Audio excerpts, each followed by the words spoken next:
नमस्कार। रीवा 24 के ताजा तरीन अंक के साथ में शैलेंद्र। सबसे पहले प्रमुख खबरें। भ्रष्टाचार का बड़ा खुलासा, रीवा में 50 करोड़ का हुआ घोटाला।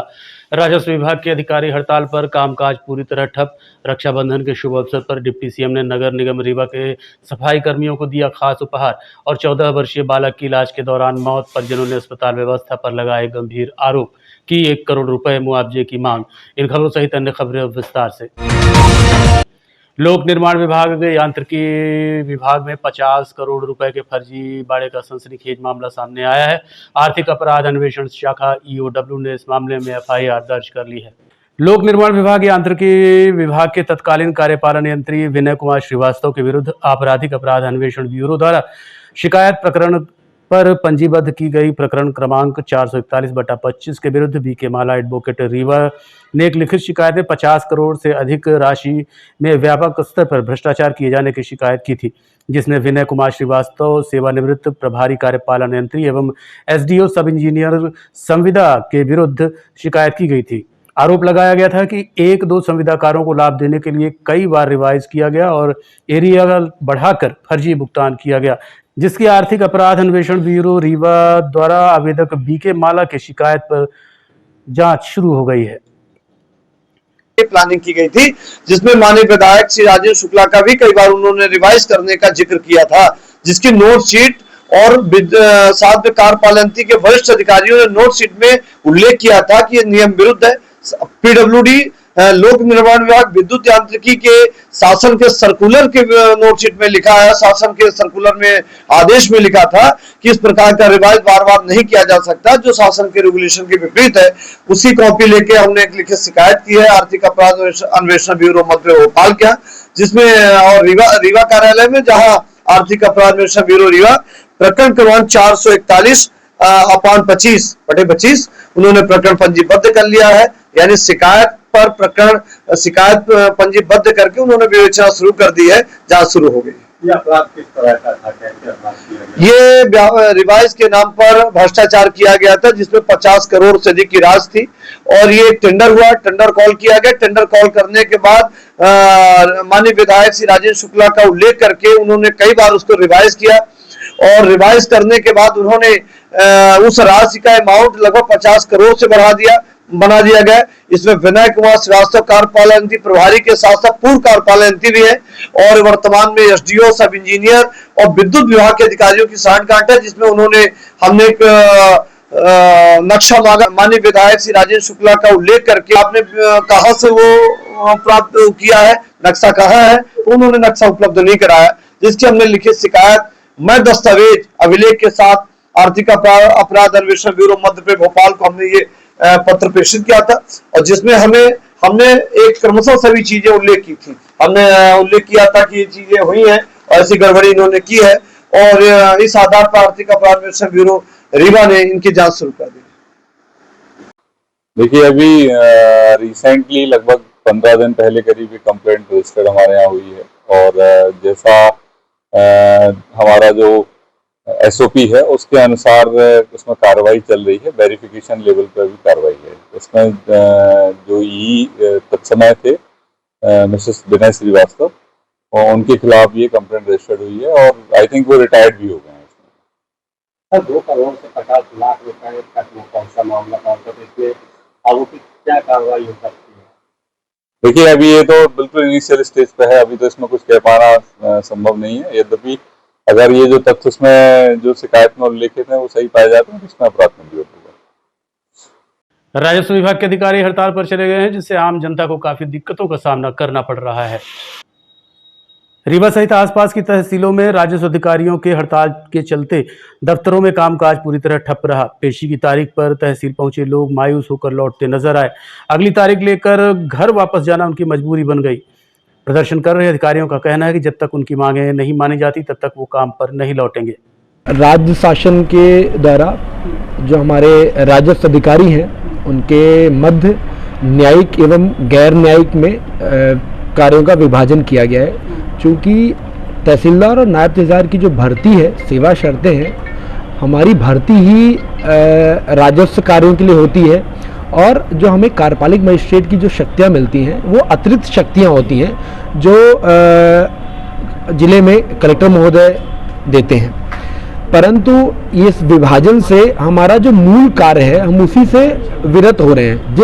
जिस कार्य के लिए हम लोग भर्ती हुए हैं, जिस वजह से हम लोगों ने पीएससी की परीक्षा पास करके और पदोन्नत होकर के हमारे अन्य संवर्गीय साथी आए हैं, तो हमारा संघ इसी का विरोध कर रहा है। आज आप सभी को जानकारी होगी कि पूरे मध्य प्रदेश के सभी जिलों में इस प्रकार का प्रदर्शन हो रहा है, और हमारा यही आप सभी के माध्यम से निवेदन है कि जब पूर्व में शासन की नीतियाँ ये थी कि जो राजस्व न्यायालय हैं उनकी पहुंच सभी तक सुनिश्चित करने के लिए टप्पे कार्यालय खोले गए, उप तहसीलों का निर्माण किया गया, परंतु वर्तमान नीति में जो पहले 3 राजस्व अधिकारी 4 राजस्व अधिकारी मिलकर के कार्य करते थे, अब वो सभी कार्य एक राजस्व अधिकारी को करने हैं। तो इससे कहीं ना कहीं आम जनों को भी समस्याएं होंगी।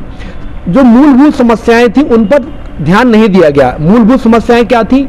ऑपरेटर की समस्या थी, रीडर की समस्या थी, 2016 से जो पदोन्नति बंद है पदोन्नति की समस्या थी, जो संवर्ग की जो वेतन विसंगति है उसकी समस्या थी, जिनके लिए हमारा संघ पिछले कई वर्षों से ज्ञापन दे रहा था, मांग कर रहा था।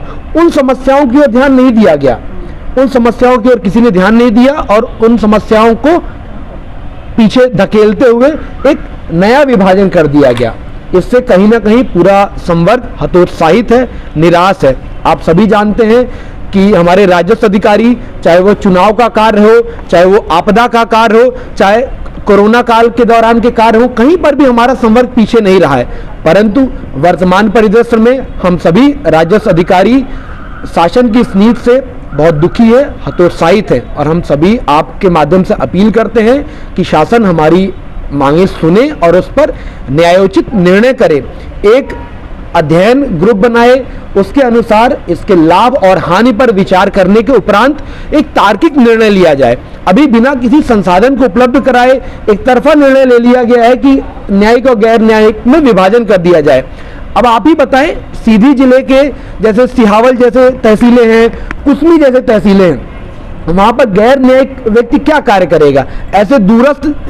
रक्षाबंधन के शुभ अवसर पर डिप्टी सीएम ने नगर निगम रीवा के सफाई कर्मियों को खास उपहार दिया है। स्वच्छता रैंकिंग के 5 स्टार पाने वाली नगर निगम रीवा की उपलब्धि को लेकर डिप्टी सीएम ने स्वेच्छानिधि से सफाई कर्मियों को विशेष प्रोत्साहन राशि देने की घोषणा की है। डिप्टी सीएम ने कहा कि स्वच्छता योद्धाओं के योगदान को हर पल पर सम्मान मिलना चाहिए, क्योंकि वो ही असली नायक हैं जो शहर को साफ सुथरा बनाए रखते हैं। जी, आप रीवा को, जैसे आपको पता है कि स्वच्छता सर्वेक्षण में इस बार 5 स्टार मिला और देश में भी 5वीं रैंकिंग मिली।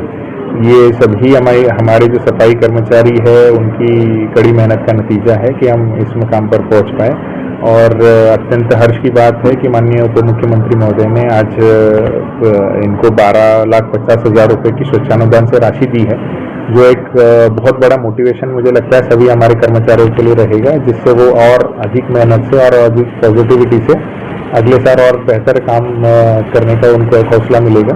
इसके लिए नगर निगम की ओर से माननीय मुख्यमंत्री उन्होंने जो सफाई कर्मी है उन्हें 12.5 लाख रुपए की राशि प्रोत्साहन राशि दी है। आज आप लोगों ने जी हाँ, 500 लोगों के लिए उन्होंने सफाई कामगारों को और जो सफाई से संबंधित लोग हैं उनको सभी को 2,500 रुपया उन्होंने किया है। 500 लोगों का दिया है। 500 लोगों में 12.5 लाख रुपए माननीय उप मुख्यमंत्री महोदय के द्वारा सफाई कामगारों को दिया गया, जिसके लिए हम लोगों ने आज माननीय आयुक्त महोदय से वो उनका लेटर और निवेदन किया है। तो उन्होंने ये कहा है कि शाम तक हो सकता है कि हम आप लोगों के खाते में रक्षाबंधन के पहले 2,500 रुपये सफाई कामगारों को मिल जाए। अगर आप भी अपना मकान किराए से दे रहे हैं तो अब हो जाइए सावधान। देखिए रीवा 24 की यह खास रिपोर्ट। रीवा जिले के चुरहटा क्षेत्र में एक परिवार अपने ही घर से बेघर हो गया। किराएदार बन के आए परिवार ने किराएदारी की जगह मकान पर ही कब्जा कर लिया। अब परिवार पुलिस के चक्कर काट रहा है। इस पूरी घटना को लेकर बताया जा रहा है कि मकान मालकिन नीलम सिंह ने अपना मकान किराए के रूप में अमृता सिंह को दिया था। मकान मालकिन का आरोप है कि किराए से देने के बाद न तो महिला के द्वारा किराया दिया जा रहा है और न ही मकान खाली किया जा रहा है। अपने ही घर को खाली करवाने के लिए घर की मालकिन नीलम सिंह ने कई बार लिखित शिकायत चुरहटा थाने में दर्ज कराई। जब विवाद बढ़ा तो पुलिस मौके पर पहुंची। इस दौरान किराएदार एवं उनके साथ आए लोगों के द्वारा पुलिस के साथ ही झूमा झटकी की गई। बीते दिनों एक बार फिर विवाद की स्थिति निर्मित हुई। झगड़ा बढ़ने पर जब पुलिस बल मौके पर पहुंचा तो दबंगों द्वारा पुलिस कर्मियों के साथ ही विवाद करना शुरू कर दिया गया। पूरा मामला थाने से निकलकर पुलिस अधीक्षक कार्यालय तक पहुंच चुका है। मैं खुद पत्रकार हूं, न्यायालय में मेरी ऑफिस है। आपके दो सज्जन को मैं बहुत अच्छी तरह से पहचानता हूं। जी बताइए, आप लोग गेट क्यों तोड़े हैं ये बताइए ना।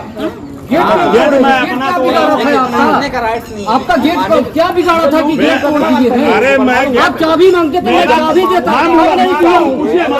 कब नहीं दिया हूँ? ताला कई बार तोड़े आप ये बताइए, कई बार तोड़े? आप लोग कई बार ताला तोड़े ये बताइए ना।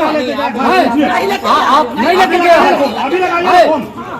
वो सब क्लियर हो जाएगा। वो भी आ रहा है, अभी आ रहा है। अपना ताला आपने बोला कि चाबी एक दे दीजिए। आप बात करिए, आप बोले आप सफाई कराएंगे, उसमें भी राजी हो गया। आपने बोला कि आपका पैसा जो है हम दिलवाएंगे, उसमें भी राजी हो गया। मेरे पास एग्रीमेंट आपका है, एग्रीमेंट है, तो आप सीधे गेट तोड़ देंगे। गेट नहीं जानते, मेरा ताला डेली। चलिए आप कौन ये बताइए। सामान मेरा है आ गया, ये बात है। आप लोग आए हैं बताइए भैया। ताला चाबी दोनों दिए थे भैया। ताला चाबी दोनों दिए थे भैया। ताला चाबी दोनों दिए। कहाँ ताला? ये तो आप बताएंगे ना भैया। हाँ भैया, कब देख रहे हैं भैया, पूरी साफ सफाई करवाया हूँ। उसके बाद आप ताला मारा था मैंने। हम गलत कर रहे हैं। ताला मरवा के देते ना मुझे, मेरे ताला मारा था। आपको क्या बोला था भैया? ताला मारा था मैंने। आपको ताला चाबी दिया था कि नहीं? नहीं, माँ के संबंध में ताला नहीं दिया। ताला नहीं दिया, सामान भरा है। दो ट्रक सामान भरा है मेरा। आप ताला कैसे के आप ताला कर देंगे ये बताइए ना। दो ट्रक भैया सामान क्या पूरा सामान जो है वो मेरा है।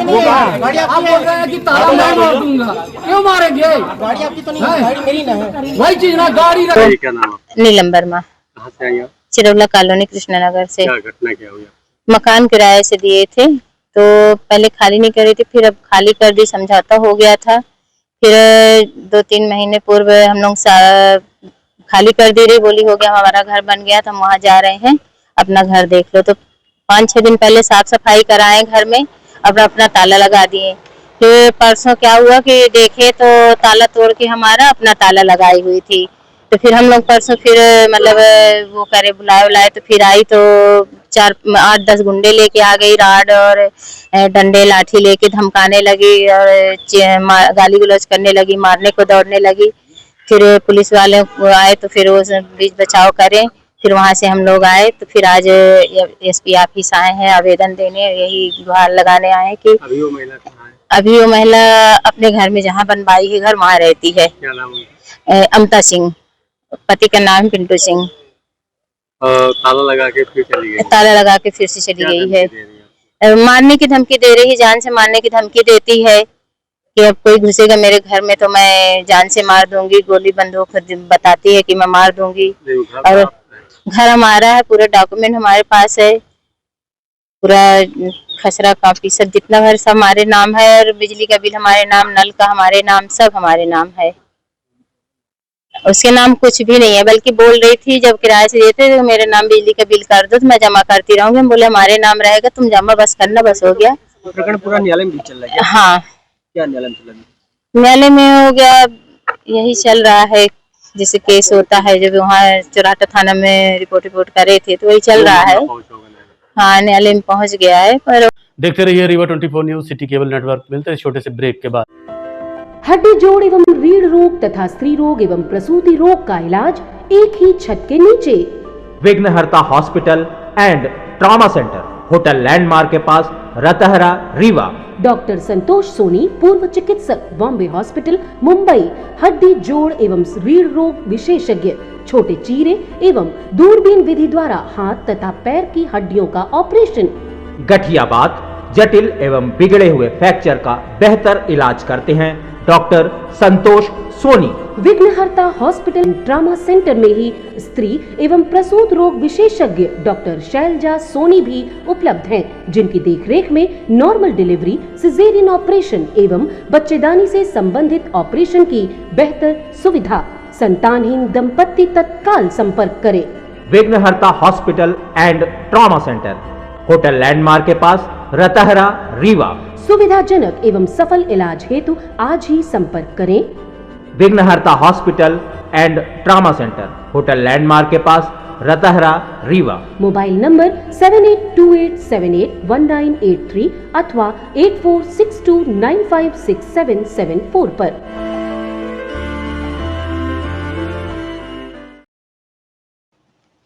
चौदह वर्षीय बालक को कुत्ते के काटने के कारण इलाज के लिए भर्ती कराया था, जिसके इलाज के दौरान आज मौत हो गई। मामले को लेकर परिजनों ने अस्पताल में चल रही अनियमितताओं के संबंध में ज्ञापन सौंपा है। पूरा मामला ये है कि अभी कुछ दिन पहले आप लोगों ने देखा था कि एक बच्चे को नितिन को कुत्ते ने काट लिया था, और उसके बाद इंजेक्शन भी लगवाया उसने समय पे, उसके बाद उसकी मृत्यु हो गई। और उसके बाद जब आवेदन दिया गया तो जांच की कार्रवाई की गई, तो जांच की कार्रवाई के बाद भी जो दोषी पाए गए उन पर अभी तक कोई कार्रवाई नहीं हुई है। तो हम लोगों की मांग है कि जो दोषी हैं उन पर कार्रवाई हो। और हम लोग अस्पताल में हम हमेशा देखते हैं कि अभी जैसे दो दिन पहले का न्यूज थी कि 7 महिलाओं को ड्रिप देने के बाद उनकी तबीयत खराब हो गई। तो मतलब वहाँ की दवाइयाँ नकली आ रही हैं और प्रशासन उस पर ध्यान नहीं दे रहा है। स्वास्थ्य मंत्री हमारे हैं, उनकी जवाबदारी कुछ बनती है या नहीं बनती है। तो हम लोग नितिन के लिए प्रशासन से 1 करोड़ की मांग कर रहे हैं, और क्योंकि वो इकलौता बच्चा था उनके घर का, और उनके पिताजी के लिए एक शासकीय नौकरी की मांग कर रहे हैं। और जो अभी शासकीय अस्पताल है उनमें नकली दवाइयां जो आ रही हैं उनकी गुणवत्ता की जांच हो और नकली दवाइयां बंद होनी चाहिए। और जितनी व्यवस्थाएं हैं जैसे एम्बुलेंस वगैरह नहीं मिलती, वहाँ उपलब्ध नहीं होती हैं, सभी व्यवस्थाएं उचित होनी चाहिए।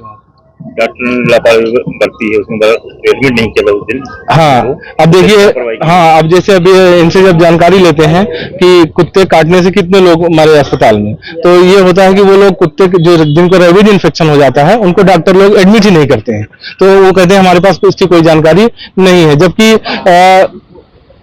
इसमें अभी एक और जानकारी बाद में आई कि अगर गले के ऊपर कुत्ता काटता है तो एक इंजेक्शन और लगता है, और वो इंजेक्शन महंगा होता है। तो क्या वो इंजेक्शन यहाँ शासकीय अस्पताल में उपलब्ध नहीं था, या उपलब्ध था तो जानकारी मिल रही है कि उसे बेच दिया जाता है। तो अगर वो इंजेक्शन नहीं था, गले के ऊपर कुत्ता काटा था, तो इनको कहीं से व्यवस्था करके उसको लगानी चाहिए। तो क्या मतलब ये कह देंगे, ये कहे कि ये फुर्सत नहीं हो सकते हैं कि ये दवाई मेरे पास उपलब्ध नहीं थी। तो जबकि स्वास्थ्य मंत्री हमारे रीवा के हैं, अगर रीवा का ये स्थिति रहेगी तो दूसरी जगह की क्या हाल होगा, ये एक विचारने का अस्पताल प्रबंधन की, स्वास्थ्य मंत्री की, मुख्यमंत्री की, सभी की। क्योंकि सरकारी अस्पतालों को जिस तरह से इन्होंने लावारिस छोड़ दिया है, और अब आप देखिए आयुष्मान का जो पैसा आता है, आयुष्मान का पैसा ये करोड़ों रुपए एक निजी अस्पताल को दे देते हैं, लेकिन एक शासकीय अस्पताल को देने के लिए इनको 1-2 करोड़ रुपया नहीं होता है। कमिश्नर रीवा की साइकिल यात्रा को लेकर महापौर ने सवाल खड़े किए हैं। चाहिए साइकिल सिर्फ मंगलवार को एक बार चलाकर घर से ऑफिस आना और ऑफिस से घर जाना, ये साइकिल की चलाने की जो प्रथा है, इससे मैं बिल्कुल गुरेज करता हूँ। और ये तो एक दिखावा था, सिर्फ ये दिखाने के लिए कि हम लोगों के स्वास्थ्य को लेकर चिंतित हैं, पर्यावरण को लेकर चिंतित हैं। अगर पर्यावरण को, स्वास्थ्य को लेकर चिंतित है, स्वास्थ्य के लिए तो आज के डेट पे सभी लोग साइकिल चला रहे हैं, बहुत लोग चला रहे हैं। और बचाव के लिए अगर वो चिंतित हैं तो बचाव के बहुत से साधन हैं। 50-50 लाख, 35-35 लाख की गाड़ियां किराए से ले रखे हैं, जिनका 8-9 का एवरेज आता है। अगर पैसा बचाना है तो स्विफ्ट डिजायर जैसे गाड़ियों में चलें, इनका 20-20, 22-22 का एवरेज है। अगर पैसा बचाना है तो एक गाड़ी रखें अपने घर में, 3-3 गाड़ियां रहती हैं सारे अधिकारियों की। आप सिर्फ दौरा करने जब जाएं तब अपने वाहन से जाएं, तब तो समझ में आएगा कि आप सरकार के प्रति आपकी जो जवाबदेही है, जिसके लिए आपने ये अभियान चालू किया, तो वो सजग है। अगर आपने ये अभियान चालू किया कि सिर्फ हम फोटो में, पंपलेट में आ जाएं, चर्चा का विषय बना रहे कि हर मंगलवार को एक टाइम साइकिल चलाएंगे, तो ये कोई, इसको मैं अच्छा नहीं मानता। ये लोगों के लिए, पर्यावरण के लिए संदेश भी तो हो सकता है कि लोग मतलब साइकिल का इस्तेमाल करें जिससे पर्यावरण प्रदूषित न हो, और एग्रीकल्चर रीवा का पर्यावरण इतना प्रदूषित है कि संभागायुक्त के घर के सामने से एक सड़क निकलती है, 10 बजे के बाद नो एंट्री खुल जाती है। अब पूरा सीधी का, सिंगरौली का, बनारस का हैवी ट्रैफिक उनके घर के सामने से निकलता है, जबकि रीवा में रिंग रोड भी बनी हुई है और बाईपास भी बना हुआ है। अगर उनको पर्यावरण रोकना है तो इससे रोकें। रीवा में तमाम ऑटो चल रहे हैं, ऐसी गाड़ियां चल रही हैं जिनमें प्रदूषण बहुत हो रहा है, उसको रोकें। सड़कें जो लोक निर्माण विभाग ने बनाई हैं वो सब सड़कें उखड़ गई, डामर सब उखड़ गए, उसकी जांच कराएं। पर्यावरण को अगर शुद्ध करना है तो एक टाइम साइकिल चलाने से पर्यावरण शुद्ध नहीं होगा। संदेश देने का मतलब ये होता है कि जब स्वयं पालन करें। मैं आपको एक उदाहरण बताता हूं। मेरे फादर गेस्टेड ऑफिसर थे, ज्वाइंट डायरेक्टर एग्रीकल्चर होकर रिटायर हुए 82 में। देखते रहिए Rewa 24 news, city cable network. मिलते हैं छोटे से ब्रेक के बाद। विंध्य क्षेत्र का शिक्षा पथ प्रदर्शक Pentium point group of institutions Rewa, जो पिछले 25 वर्षों से ज्ञान, गुणवत्ता और विश्वास का प्रतीक बना हुआ है। इस प्रतिष्ठान के अंतर्गत संचालित है Pentium point college of pharmacy, मान्यता प्राप्त फार्मेसी काउंसिल ऑफ इंडिया से, जहां संचालित हो रहे हैं बी फार्मा 4 वर्षीय और डी फार्मा 2 वर्षीय जैसे professional course. Pentium point college of law, मान्यता प्राप्त bar council of India new Delhi से, जहाँ उपलब्ध है देश के भविष्य निर्माता विद्यार्थियों के लिए BCom LLB, BBA LLB, BA LLB 5 वर्षीय, LLB 3 वर्षीय और LLM 2 वर्षीय जैसे रोजगार परक पाठ्यक्रम। Pentium point college of management approved by AICTE, जहां संचालित है हाईली डिमांडेड MBA 2 वर्षीय कोर्स। साथ ही Pentium point technical college Rewa का एकमात्र संस्थान जहां AICTE से मान्यता प्राप्त BBA और BCA जैसी तकनीकी पाठ्यक्रम संचालित है। रेगुलर कोर्सेज में BCom, BSc, BA तथा स्नातकोत्तर स्तर पर MA history, economics, sociology, MSc chemistry, biotechnology, computer science और PGDCA डिप्लोमा भी उपलब्ध है। यहाँ शिक्षण कार्य नेट, सेट व PhD धारक प्राध्यापकों द्वारा कराया जाता है। साथ ही उच्च गुणवत्ता की प्रयोगशालाएं, pharmacy lab, biotechnology lab, computer lab, moot court और विशाल पुस्तकालय संस्थान की विशेषताएं हैं। बौद्धिक और सांस्कृतिक गतिविधियों के लिए एक अत्याधुनिक ऑडिटोरियम, खेल गतिविधियों हेतु इंडोर और आउटडोर स्टेडियम, जहाँ शिक्षा के साथ संपूर्ण व्यक्तित्व का विकास सुनिश्चित है। So please visit Pentium point where vision meets excellence. Admission open, so visit today Pentium point group of institutions Rewa. जी हाँ, विंध्य क्षेत्र का शिक्षा पथ प्रदर्शक Pentium point group of institutions Rewa, जो पिछले 25 वर्षों से ज्ञान, गुणवत्ता और विश्वास का प्रतीक बना हुआ है। Yes, one and only Pentium point group of institutions Rewa. 6 अगस्त 2025 को यूनियन बैंक ऑफ इंडिया क्षेत्रीय कार्यालय रीवा द्वारा डिजिटल समावेशन संतृप्त अभियान के अंतर्गत एक कार्यशाला का आयोजन किया गया। प्रधानमंत्री जनधन खातों में हमारे जो किसान साथी हैं उनको उन्हीं की ग्राम पंचायत में पहुंचकर उनका KYC दोबारा रजिस्ट्रेशन करना है, क्योंकि 10 साल में खातों का पुनः अद्यतन किया जाता है, पुनः उनको अपडेट किया जाता है बैंकों के द्वारा।